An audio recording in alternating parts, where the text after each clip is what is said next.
Anak saya yang pertama nangis-nangis telepon sama saya untuk cepat datang. Ya. Keponakan saya juga ada pada waktu itu dan saya datang saya sudah mendapati istri saya sudah tergeletak di rumah saya. Oh, di rumah? Di rumah Jadi dengan banyak pembunuhnya masuk tusukan rumah? segala macam ya. Pembunuhnya juga belum ketemu dan saya juga belum mau menyimpulkan satu asumsi pun karena memang tidak ada bukti sama sekali. Tetapi dari rangkaian ini salah satunya saya dijadikan target untuk jadi tersangka. Shalom semuanya, welcome back to Marketplace Wisdom bersama dengan saya Ivana dan Pandi, hai. Nah, hari ini narasumber kita adalah seseorang yang kepahitan dengan GMS. Nah, Bisa viral nih. ceritanya gimana? Kita langsung aja. Silakan boleh memperkenalkan diri, Pak. Oke, shalom semuanya. Kenalkan saya Yusuf Gunawan. Saya volunteer dari GMS Kediri dan saat ini saya bekerja di bidang elektronik dan di gereja saya volunteer. Saya dipercaya oleh Gembala untuk menjadi PSC Biskon, PSC Senior dan beberapa departemen yang saya layani, edukasi, FLC dan ada beberapa lagi. Sekian dari yang. Oke, jadi ceritanya gimana kok bisa kepahitan? Jadi pada awalnya saya memulai usaha di Jawa Tengah, Jawa Tengah. Ya, di Magelang. Saya ikut bergabung dalam perusahaan keluarga pada waktu keluarga dari istri saya. Oh, oke. Iya, dari pada waktu itu kami bekerja juga di bidang yang sama, yang sekarang saya geluti yaitu di elektronik juga. Dari banyak hal yang kami lakukan di sana, pada titik tertentu kami mengalami yang namanya kesulitan finansial. Mungkin bisa dibilang bangkrut ya, bisa dibilang tidak ya, tidak. Tapi pada intinya pada waktu itu seluruh aset perusahaan itu akan disita. Oh. Ya itu berarti bangkrut. Bangkrut, Pak, itu. Gitu ya. Iya. Oke. Nah kemudian saya menawarkan suatu proposal untuk saya bisa menyelamatkan perusahaan di mana saya bekerja pada waktu itu kepada salah seorang customer saya sebelum saya ikut keluarga ini. Jadi saya tawarkan dan puji Tuhan ownernya ACC tapi dengan syarat bahwa dia nggak mau membeli perusahaan ini karena sudah banyak utang. Akhirnya dibentuklah perusahaan yang baru dengan sistem yang baru dengan modal yang baru dan akhirnya saya yang masuk di sana sendirian. Jadi dari pihak keluarga tidak ada yang masuk. Begitu. Oh, oke. Jadi berarti Bro Yusuf ninggalin yang lama masuk ke perusahaan yang baru ini. Iya. Ya, oke. Jadi saya dikasih SHU saham kosong gitu untuk bagi profit sharing di sana dan saya merasa pada waktu itu wah ini hal yang baru dan saya mau sungguh-sungguh karena saya juga sebenarnya mau membantu juga dari pihak keluarga untuk bisa asetnya jangan sampai kena bank gitu. Saya mau untuk apa? Untuk ikut ambil bagian di dalamnya. Tetapi yang terjadi setelah setahun perusahaan ini berdiri lagi naik-naiknya ada tragedi yang terjadi dalam keluarga saya. Jadi istri saya mengalami meninggal dengan cara yang tidak wajar yaitu dibunuh. Oh. Ya. Kalau boleh diceritakan kisahnya Dibunuhnya seperti apa nih? Apakah ada sesuatu, ada dendam atau apa atau perampokan atau gimana? Pada suatu hari seperti biasanya ya saya kerja dan kemudian sorenya anak saya yang pertama nangis-nangis telepon sama saya untuk cepat datang. Ya. Keponakan saya juga ada pada waktu itu dan saya datang saya sudah mendapati istri saya sudah tergeletak di rumah saya. Oh, di rumah? Di rumah dengan Jadi pembunuhnya banyak masuk tusukan rumah? segala macam ya. Dan sampai sekarang pembunuhnya juga belum ketemu dan saya juga belum mau menyimpulkan satu asumsi pun karena memang tidak ada bukti sama sekali dari kejadian ini. Tetapi dari rangkaian ini salah satunya saya dijadikan target untuk jadi tersangka. Oh. Gitu. Oke. Terus apa yang terjadi, Pak, waktu itu? Setelah itu saya merasa di saat itulah titik terendah dalam kehidupan saya. Saya minta dukungan dari keluarga pada waktu itu dan kebetulan keluarga dari istri saya almarhum itu adalah salah satu leader-leader di gereja GMS. dukungan tidak saya terima dengan baik dan sepertinya bagi saya itu adalah perlakuan yang tidak adil dan bahkan sampai sakit hati, kepahitan saya sama GMS pada waktu itu.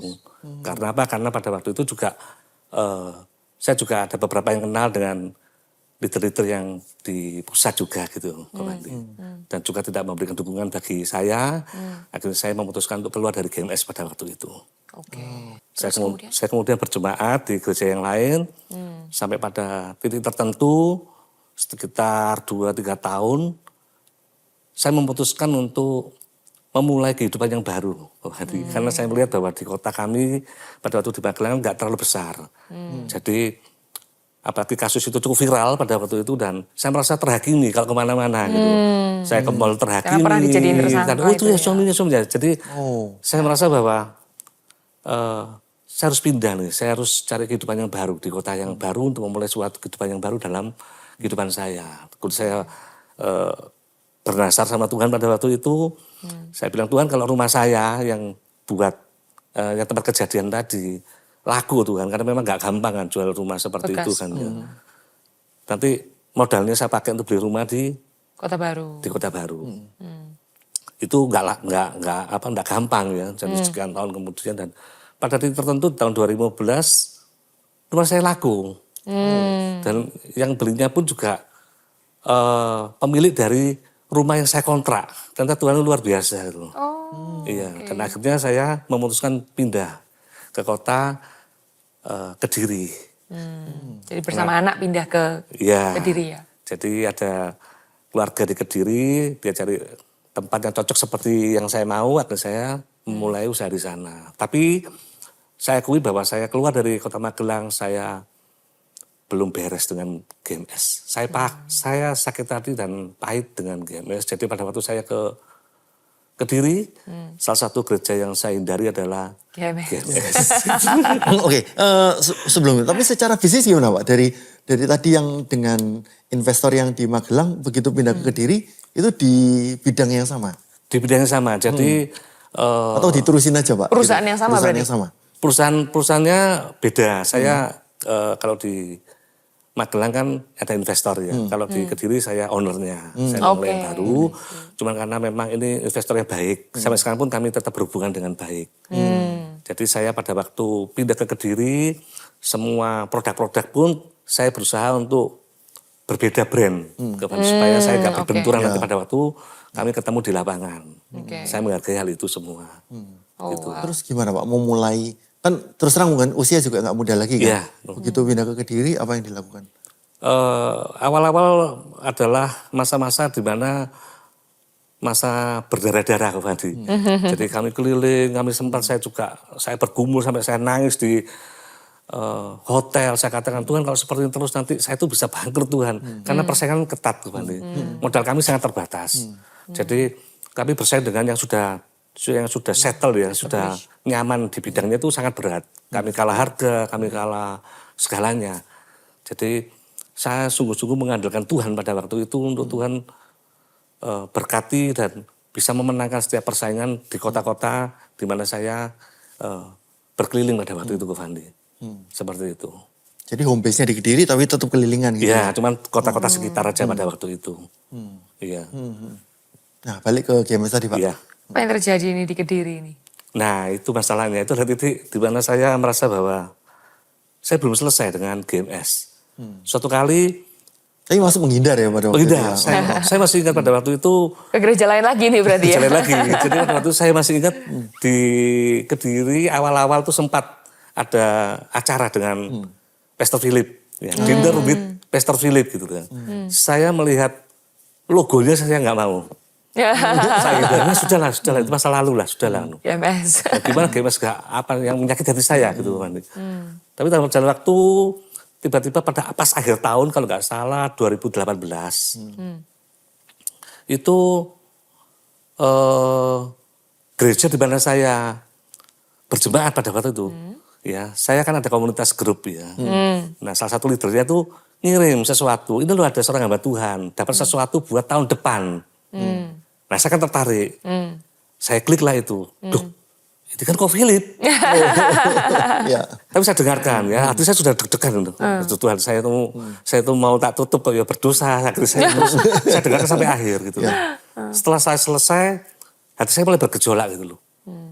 Wah, kok kayaknya ada sesuatu yang belum saya selesaikan di GMS. Gitu. Tapi saya berusaha meninggalkan itu. Gitu.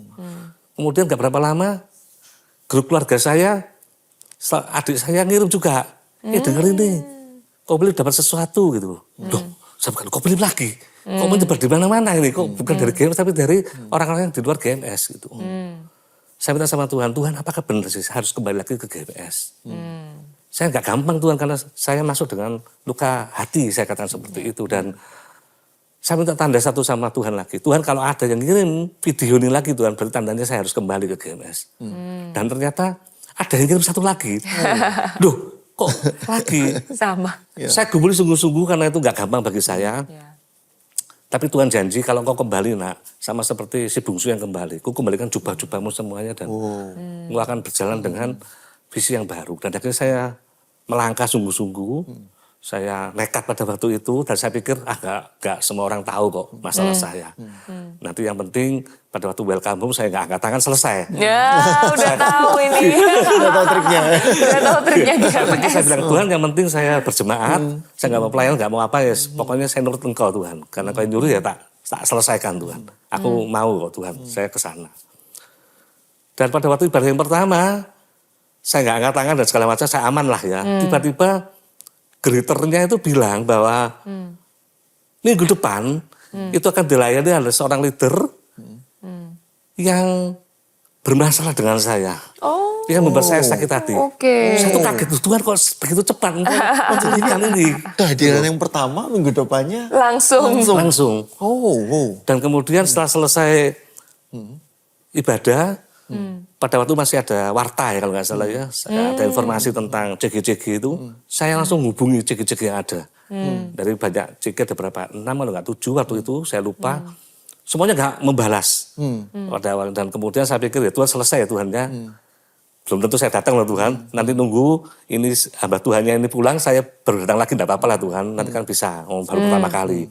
Ternyata sekian lama kemudian ada satu CGL yang membalas, oh ya ada yang bisa saya bantu dan aduh Tuhan. Akhirnya saya Kok dibales gitu.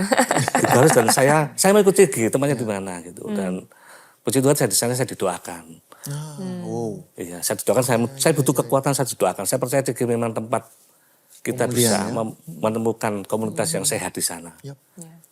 Dan akhirnya saya mendapat kekuatan, minggu depan saya datang lagi.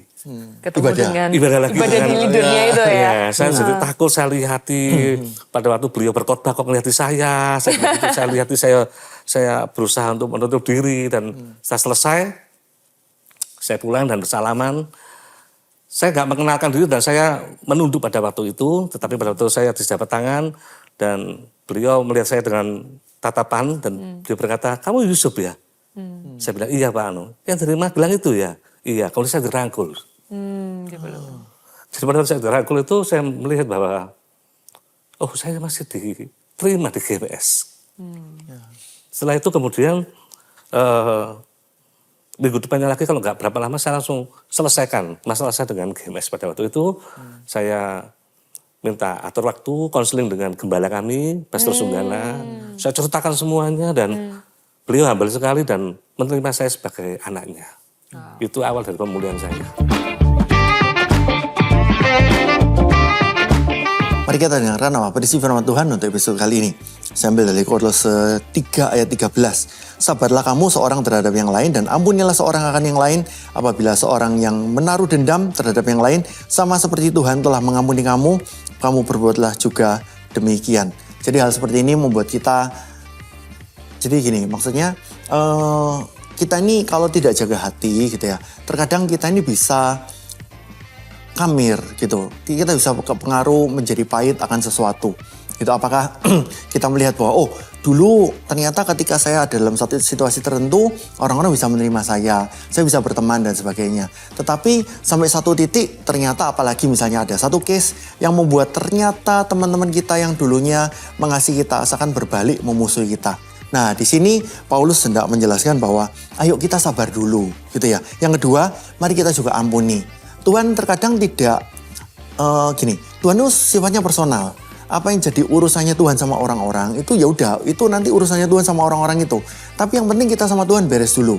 Jadi dengan hal seperti ini, apapun yang terjadi, apalagi juga episode kali ini cukup kritikal kan karena kepaitannya sama GMS gitu ya. Tapi kita juga bisa melihat bahwa kalau misalnya kita punya hati yang benar, hati yang tulus sama Tuhan, hati yang benar-benar murni, kita sendiri bisa melihat bahwa ternyata akhirnya kita punya kapasitas untuk mengampuni dan ujungnya nanti kita akan jadi anak visi dan ternyata ketika kita menjadi anak visi tersedia provisi, tersedia penyediaan Tuhan yang ada dalam hidup kita.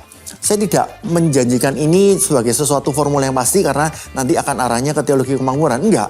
Tapi kalau kita sendiri punya sikap hati yang benar sama Tuhan, apapun yang terjadi kita mau sabar, kita mau mengampuni.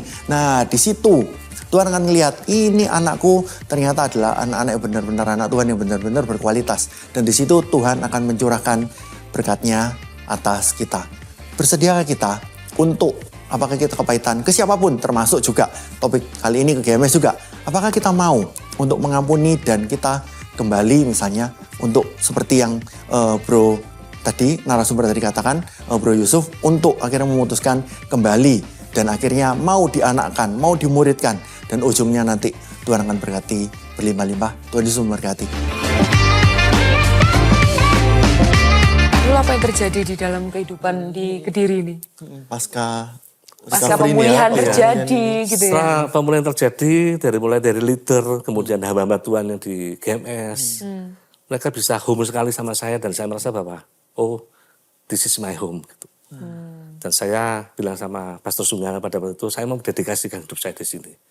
Dan beliau berkata bahwa, saya suka pada masa depan, saya benci masa lalu. Dan itu membuat saya semakin kuat. Gitu. Dan akhirnya satu demi satu, kehidupan saya mulai dipulihkan oleh Tuhan. Wow. Ada rekonsiliasi dan puji Tuhan tahun depan keluarga kami utuh kembali. Dan semuanya juga hubungan saya dengan keluarga dari istri almarhum pertama ini juga dipulihkan Tuhan dengan cara yang luar biasa. Kami kadang sampai bingung bagaimana Tuhan bisa memulihkan begitu cepat. Padahal saya dari orang saya ada seorang yang luka batin lah ya saya pikir seperti itu. Saudara itu kembali itu maksudnya berkeluarga kembali ya? Iya, berkeluarga kembali. Iya. Ya. Dan kalau nggak salah kan karena PIC Biskon ya, jadi para cerita sampai sekarang pun akhirnya bisa sampai ada 1.000 toko reseller gitu ya? Iya. Itu. Wow, ngelola itu nggak mudah loh ya. Iya. 1.000? Itu, 1.000. Iya. Itu. Nah, itu mungkin sekilas saja gimana akhirnya? Jadi, bisa begitu gitu kan ya? Iya, jadi ya, awalnya. Kan ini berapa tahun yang lalu kan? Iya, waktu COVID malahan. Iya makanya. Dalam COVID. berapa? 6 tahun mungkin? 5-6 tahun? Iya, waktu bisa COVID jadi 1.000? kami masih, itu tadi, pada waktu awal visi ke gereja kalau nggak salah, tahun 2020 kalau nggak salah ya. Iya, Unity and Acceleration. Ya, pada itu kan COVID lockdown semua ya. Kita cuma ibadah online dan nggak banyak yang harus saya kerjakan ya. Saya tetap bekerja tapi pada waktu memang jujur saya katakan bahwa tidak ada omset, tagihan pun mundur semua dan saya merasa bahwa sampai kapan nih COVID nih, kayaknya lama gitu dan setiap kali firman-firman yang disampaikan banyak sekali yang berbicara tentang unity. Jadi saya waktu di Kediri ini saya bekerja sendiri, ada 2 kakak saya juga bekerja sendiri dan kemudian sepertinya jalan Tuhan akhirnya saya kumpulkan. Ya sudahlah kita lupakan perbedaan kita semuanya, kita jadi satu yuk. Supaya kita bisa bertahan, survive. Kalau berjalan sendiri kita nggak bisa.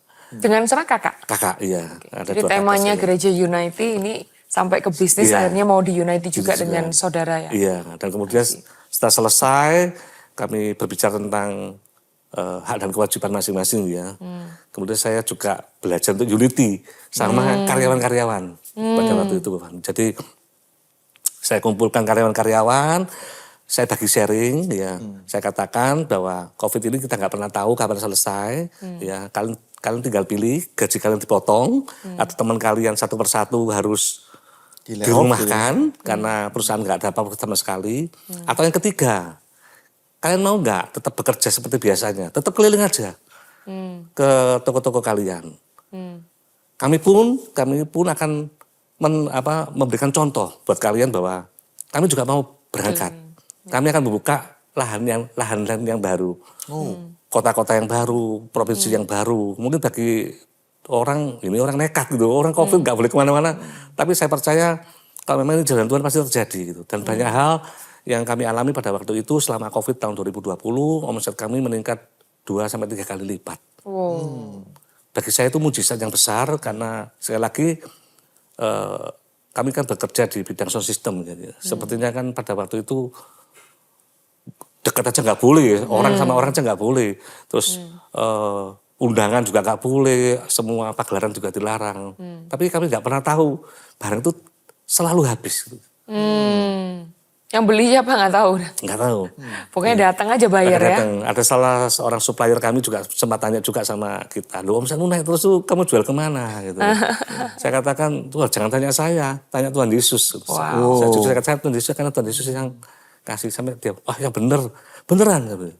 Saya ini berjalan sama seperti Petrus melangkah di atas air saya bilang, saya nggak mau gitu sama sekali, saya jalan apa adanya. Seperti itu. Benar. Iya. Justru malah ya kalau di luar sana kepahitan gitu malah ya nggak tahu lah gitu. Tapi kalau di sini kita kepahitan. Kalau di sini kepahitan mau untuk rekonsiliasi lagi gitu ya. Dan Tuhan buka jalan sekarang malah bisnisnya juga luar biasa. Sesuatu gitu ya. yang enggak apa ya.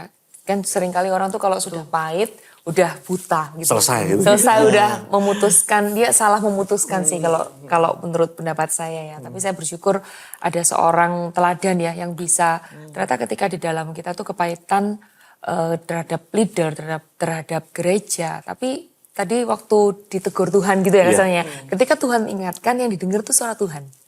Bukan suara manusia ataupun suara ego. Karena bisa beda itu arahnya. Ya bersyukur, thank you banget Pak Yusuf untuk sharingnya. Semoga bisa memberkati setiap orang ya. Pasti bisa berkati. Yes, yang terutama yang kepahitan gitu mungkin ya. Sekarang boleh minta waktunya untuk bisa mendoakan. Mungkin ada jemaat-jemaat ataupun siapapun lah yang mendengarkan. Mungkin pernah mungkin juga ada curiga-curiga atau mungkin merasa jadi korban gitu ya. Nah semoga ini juga doa Pak Yusuf bisa menguatkan mereka. Ya, untuk baik. Jadi saya ada pesan buat setiap kehidupan kita semua yang ada permasalahan ya. Jadi jangan lari dari masalah tetapi selesaikan masalah itu.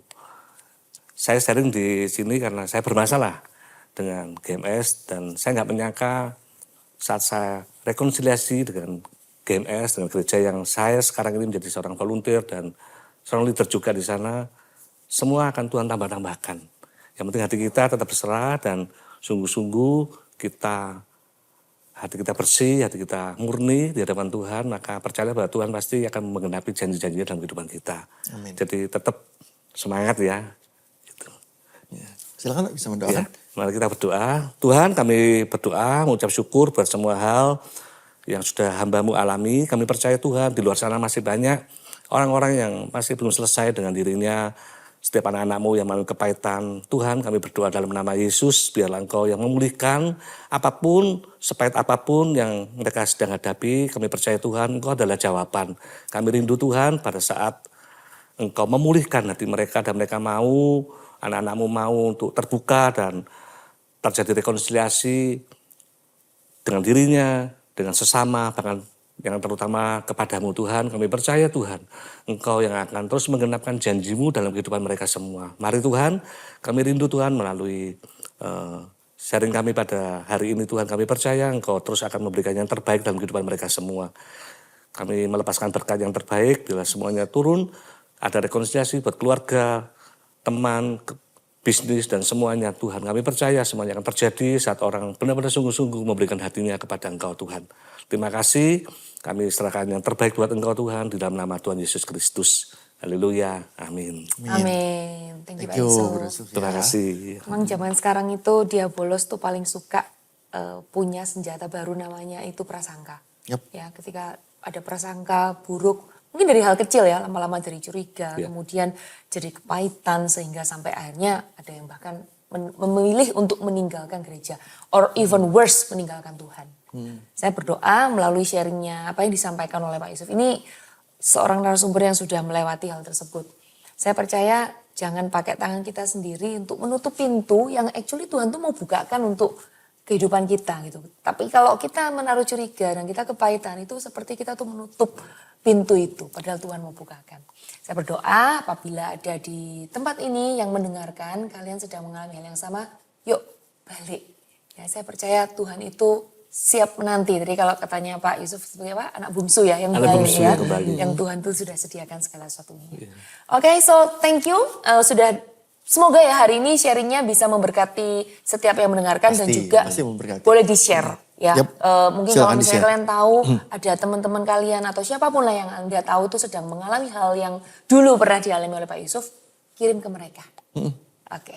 Silakan kau mau titip pesan apa ini buat Biskot? Seperti biasa, like, share, dan komen. Dan pastinya share ya. Gitu, karena kita pasti sesi-sesi ini akan jadi berkat. Gitu. Dan jangan lupa follow Instagram kami @gmsbiskon. Oke, sekian. See you di next episode. Bye-bye. Bye-bye, God bless bless. you.